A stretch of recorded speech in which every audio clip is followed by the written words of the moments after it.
YouTube, this a boy Hellraiser_6.4. I'm going to go ahead on and get y'all a video in today. And this video topic is going to be, is it worth modding the 6.4? So, as most of y'all Mopar people know, that the 392 does not respond to mods as good as the 5.7 liter Hemi. It's easier to get power out of a 5.7 liter Hemi than the 392 because the 392 engine is technically, maxed out.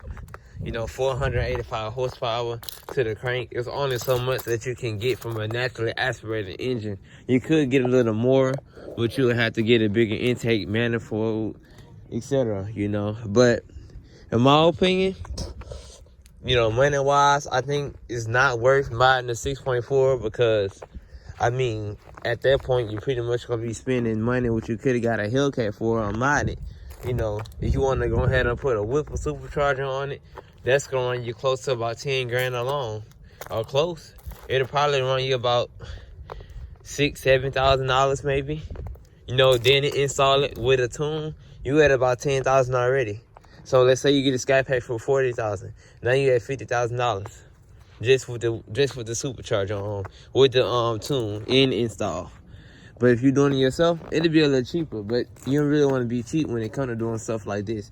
Then with the with the codeine intake, some people get the, what is it, JLT intake or whatever. That's like another $400. It's not really much, but the intake, the tunes. Some people do E85, some people do 93 tunes. It all depends. That's gonna run you a couple, hundreds. And then you got the headers. Some people do Cook's headers, long tube headers. That's gonna run you about another close to what, $800. Then you got the intake manifold. That's gonna run you some money. The drive shaft. You don't really have to do nothing to that. These kind of cars, the stock one can handle some power. But when you want to supercharge, the Scat ZF transmission, it can handle it. So you don't have to do nothing to the transmission. But when it comes to boost, for you people that like the Pro Charge, turbo, that's going to cost you way more money to turbo the car than supercharge the car. So if you want to supercharge it, you're going to have to alter, you're going to have to do a lot of stuff. You're going to have to convert a lot of stuff. It's probably going to run you close to about $20,000 to really, push past 700 horsepower in a 392 or close. You're going to spend more than $10,000 for a fact.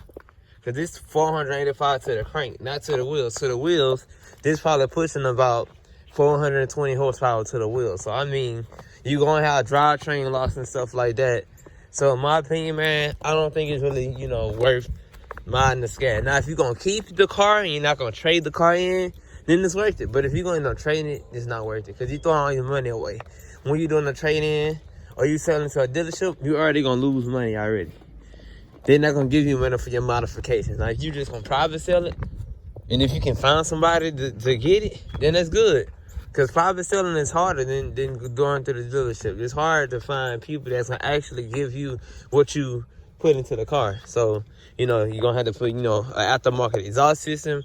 You want the optimum performance like Corsa, Borla, whatever you want. That's going to run you about $1,000 already for a full system catback. Headers, how they said that. Some, turbo, you're going to have to, with the boost, you're going to have to alter the manifold and all that stuff like that. Because, the 392, you can build off of it. You don't have to build the whole engine. You can build off of it. You got to unlock the PCM and stuff like that. You don't really want to, just looking at the motor, it's more complex. You got 16 spark plugs on it.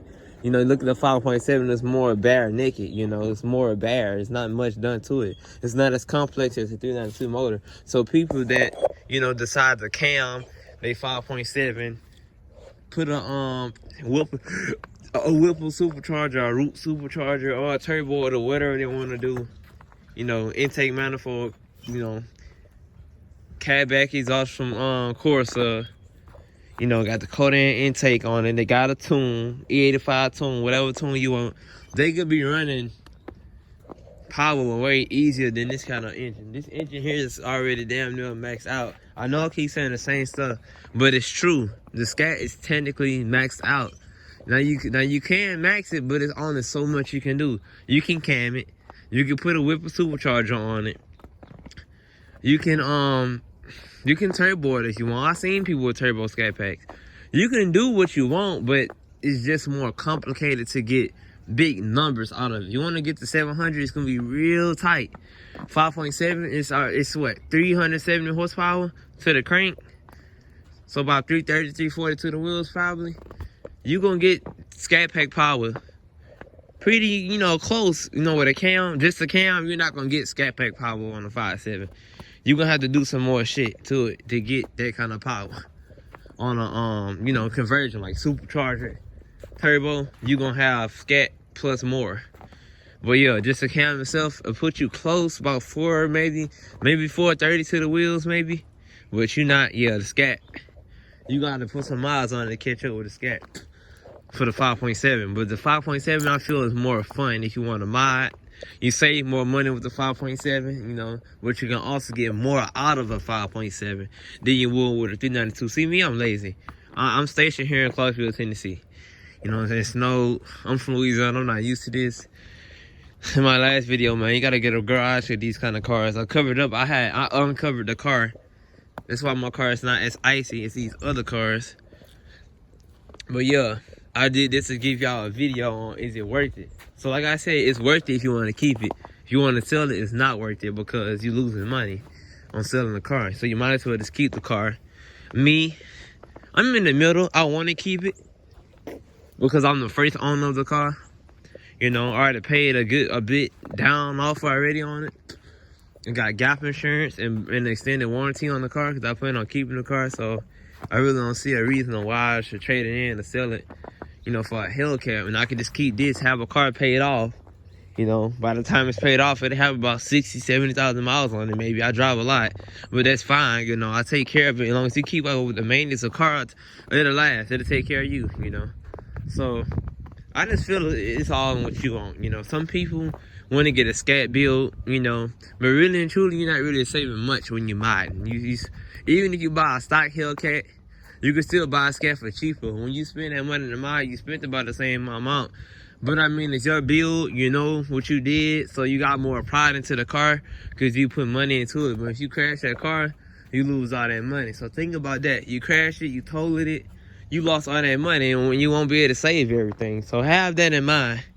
You know, don't put your life into the car. You know, these are machines. They can be replaced by all your mods. That's different. Insurance not gonna cover modifications. So I hope you enjoyed this video. I hope y'all understand where I'm coming from on this video, and you know, just let me know what y'all think. Would you rather buy a 345 and mod it, or would you rather buy a Scat pack and keep it stock, or would you rather get a Hellcat and just get a Scat and mod it? What would you do? Let me know in the comment in the comment section. Subscribe to the video, share the video. I'm gonna start getting active again, and let me know what y'all think. I want to know your honest opinions. Don't just watch the video. Comment. Let's have a you know, a conversation. Let's understand each other's opinions. All right, y'all. Your boy Hellraiser _6.4 is out, and I'll catch y'all later.